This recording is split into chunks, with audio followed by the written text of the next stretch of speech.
नमस्कार दोस्तों।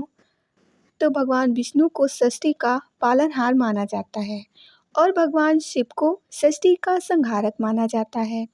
ये दोनों ही सर्वशक्तिमान हैं और माना जाता है कि दोनों ही एक दूसरे के परम भक्त हैं, एक दूसरे के आराध्य हैं।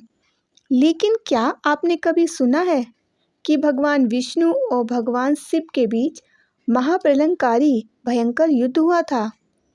दोस्तों, बहुत ही कम लोगों को ये बात पता है कि इन दोनों के बीच भी एक भयंकर युद्ध हुआ था। तो फिर ये युद्ध कितने समय तक चला? इस युद्ध से सृष्टि पर क्या प्रभाव पड़ा था? इस युद्ध में कौन विजयी हुआ था? तो चलिए देखते हैं। दोस्तों, भगवान विष्णु और भगवान शिव के बीच हुए महाप्रलयंकारी युद्ध की कथा हम सुनेंगे। लेकिन दोस्तों, उससे पहले मैं आपसे कहना चाहूँगी कि चैनल पे नए हैं तो सब्सक्राइब कर लीजिए, बेल नोटिफिकेशन को ज़रूर ऑन कर दीजिएगा और कमेंट में ये ज़रूर बताइएगा वीडियो कैसी लगी। तो चलिए हम कथा सुनते हैं। तो दोस्तों, एक दिन की बात है कि माता लक्ष्मी अपने पिता समुद्रदेव से मिलने आईं। तब उन्होंने देखा कि उनके पिता काफ़ी चिंतित प्रतीत हो रहे हैं। तो माता लक्ष्मी ने समुद्रदेव से उनकी चिंता का कारण पूछा। तो समुद्रदेव बोले, पुत्री, तुम्हारे लिए मैं अति प्रसन्न हूँ कि तुम्हारा विवाह श्री हरि विष्णु के साथ हुआ है।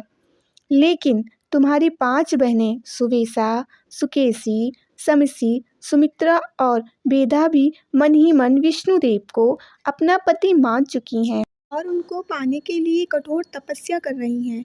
ये बात सुनकर माता लक्ष्मी अत्यंत चिंतित हुई और वैकुंठ धाम वापस आ गईं।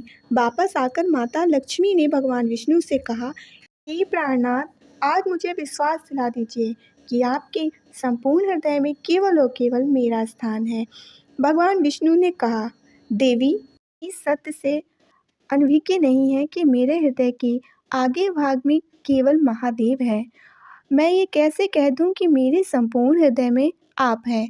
इस पर देवी लक्ष्मी ने कहा, तो फिर शेष आधा भाग तो मेरे लिए होना चाहिए।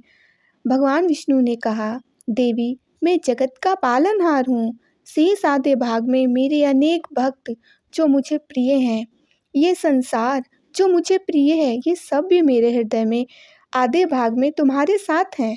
देवी लक्ष्मी ने कहा, ये संसार मुझे भी प्रिय है स्वामी, किंतु मेरे हृदय में केवल आप हो।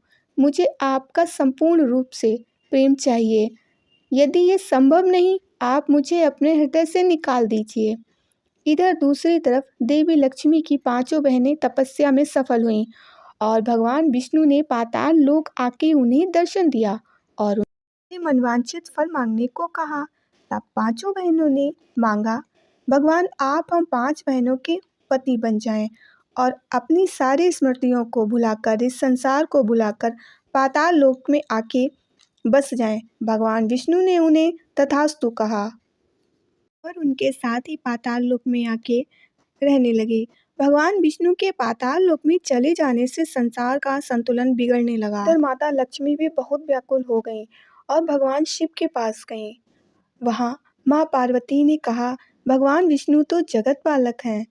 आप उनसे ये आशा कैसे रख सकती हैं कि उनके संपूर्ण हृदय में केवल आप ही का स्थान हो? मेरे पति महादेव के हृदय में भी भगवान विष्णु हैं और उनके समस्त भक्तों के साथ मैं भी हूँ और मैं इस बात से बहुत खुश हूँ कि उनके हृदय में मेरा एक विशेष स्थान है। ये बात सुनकर देवी लक्ष्मी भूल का एहसास हुआ। भगवान शिव ये देखकर अत्यंत दुखी हुए। उन्होंने सृष्टि के संतुलन को पुनः स्थापित करने का निश्चय किया।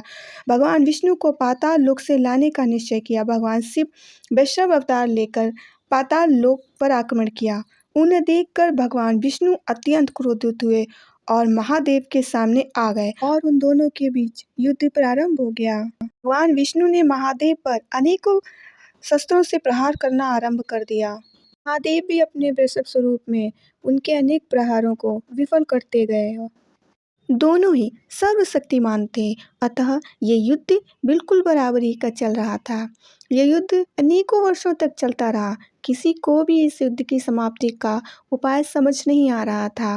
भगवान विष्णु का क्रोध इतना बढ़ गया था कि अपने नारायण अस्त्र से महादेव के ऊपर प्रहार कर दिया। महादेव ने भी भगवान विष्णु पर पाशुपतास्त्र से प्रहार कर दिया। इस कारण दोनों ही एक दूसरे के अस्त्र में बंध गए।